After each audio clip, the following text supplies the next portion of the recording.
Rebel မှာရှာကို Red မှာစမ်းကင်ကြည့်တဲ့အခါ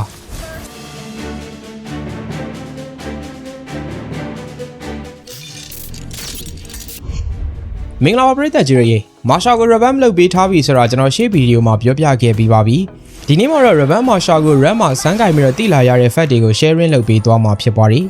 အရင်ဆုံး Rebel မာရှာကင်ဖို့အတွက် experience link ကိုရွေးထားလိုက်ပါတယ်မာရှာကိုပြပြီးတဲ့နောက်မာရှာနဲ့တင့်တော်မယ်ထင်တဲ့ Spellman Emblem နဲ့ Attack Speed Emblem ကိုတွဲယူထားလိုက်ပါတယ် Rebel ထားတဲ့ hero ဖြစ်တော်မို့လို့ skin တွေလည်းပြီးမသုံးသေးတဲ့အပြင် preset item တွေလည်းမရှိသေးပါဘူး Battle spell ကိုလည်းပဲ Attack Speed နဲ့ဆော့ဖို့ဆိုပြီးတော့ Inspire ကိုရွေးယူထားပါတယ်အားလီမာတွေကမာရှာကစကီဝိုင်းနဲ့ passive နှစ်ခုရင်းနဲ့နေမယ်အတော်လေးကိုကျန်းနေတာပါစောကြီးမှတိလာတာကမာရှာရဲ့စကီဝိုင်းက long range damage ပေးရုံနဲ့မဟုတ်ဘဲနဲ့စလုံးနဲ့စက်တန်းလဲပါတဲ့ပြင်ကောင်မှခြုံစစ် vision ဖော်ပါလို့ရတဲ့စပေးတကွဖြစ်နေပါတယ်အဲဒီလိုစကီဝိုင်းရဲ့ passive ရဲ့ inspire ရဲ့အားကိုနဲ့ဇီလောင်းလေးကိုအနိုင်ကျင့်လိုက်ပါတယ်နောက်ထပ်တိလာတဲ့တစ်ချက်ကတော့ passive ရဲ့ mechanic ပါ patch note ဖတ်တုန်းက passive အကြောင်းနားမလည်သလိုရှိခဲ့ပေမဲ့ game စောကြည့်လိုက်တော့မှ passive ကတေချာတိလာတာပါမာရှာရဲ့ passive ကဘယ်လိုလုပ်တာလဲဆိုတော့ဝန်ရဲ့ ultimate ဖွင့်ရတယ်လို့ပဲအလုပ်လုပ်ပါရီ visit တက်ရိုက်လိုက်တာနဲ့ enemy ရဲ့အောက်ခြေမှာခလောအရာလေးပေါ်လာပါမယ်အဲ့ဒီခလောအရာပေါ်တဲ့ဘက်ကိုရောက်အောင်သွားပြီးတော့နောက်တစ်ချက်ကုတ်ရပါမယ်အဲ့လိုသုံးကပတ်ကုတ်ပြီးသွားတဲ့အခါမှာမာရှာရဲ့ attack speed နဲ့ damage က share တိုးလာမှာပါ passive တစ်ခုပြအောင်ကုတ်ပြီးတိုင်းမှာလေးပဲနောက်ထပ် passive တစ်ခုစီသွားဖို့အတွက် movement speed ကတိုးလာအောင်မှာဖြစ်ပါရီဒီလို passive နဲ့ attack speed ကိုအသုံးချပြီး enemy ကိုစလိုးနေစေဖို့အတွက် first item ကို corrosion site ကိုသွားပြီးတော့စော့ကြည့်လိုက်ပါရီcorrosion site ရဲ့ effect ကဒီတိုင်း basic တက်ခုတ်တဲ့အချိန်မှာအရင်မသိတာပေမဲ့ passive ပွင့်သွားတဲ့အချိန်တကယ်အလုပ်လုပ်တဲ့ item တစ်ခွက်ပါနောက်ပြီးတော့ skill 1က long range spell တွေမကဘဲနဲ့ vision မှာဖော်ပြီးသေးတာကြောင့်မလို့ခြုံမတိုးခင်တိုင်းမှာ skill 1နဲ့ခြုံစစ်ကြည့်ပါရီနောက်ပြီး battle ထဲမှာဆို skill 1က enemy ကိုစလိုးသွားစီတာမို့ passive ပွင့်အောင်ပတ်ကုတ်ဖို့အတွက်အထောက်အကူလည်းဖြစ်စေတာကိုတွေ့ရပါရီစကီ1တစ်ခုတည်းတွေမကဘဲနဲ့စကီ2ကလည်း passive ပွင့်မှုအများကြီး support ပေးတာတွေ့ရပြန်ပါရီ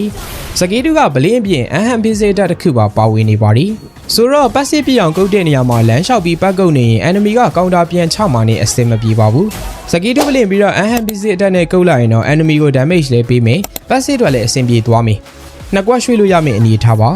Rebel မာရှာကိုတော့မွန်တွန်းကဒေါင်းစီအောင်ပြင်ထားပြီးတယ်လို့ပြောရပါမယ်နောက်ဆုံးကတော့မာရှာရဲ့ ultimate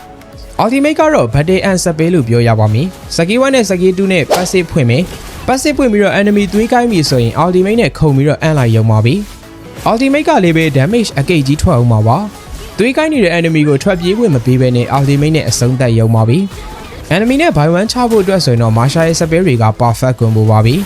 အရင် Masha မှာတော့ငါလိုမျိုး spell သုံးရင်သွေးရော့သွားတာမျိုးလည်းမရှိသလို mana လည်းမပါတာမို့လို့ spell တွေကိုလည်းအရင်ထက်အဆင်ပြေသုံးလို့ရနေမှာပါနောက်ဆုံးပြောရမှာကသွေးပြန်တက်စေတဲ့ passive ပါမာရှာမှာ attack speed တိုးစေတဲ့ passive ပြီးရင်နောက်ထပ်သွေးပြန်တက်စေမဲ့ passive လည်းပါဝင်လာပါရီဒီ passive ကတော့သွေးဘားရဲ့အောက်မှာ energy bar အနေနဲ့ပါဝင်လာပါရီဦးမာရှာမှာသွေးပြန်ဖြည့်ဖို့အတွက် spell တစ်ခွက်အနေနဲ့လာခဲ့ပေမဲ့ Rebel မာရှာမှာတော့အဲ့ဟာက passive အနေနဲ့ပြောင်းလဲသွားတာပါ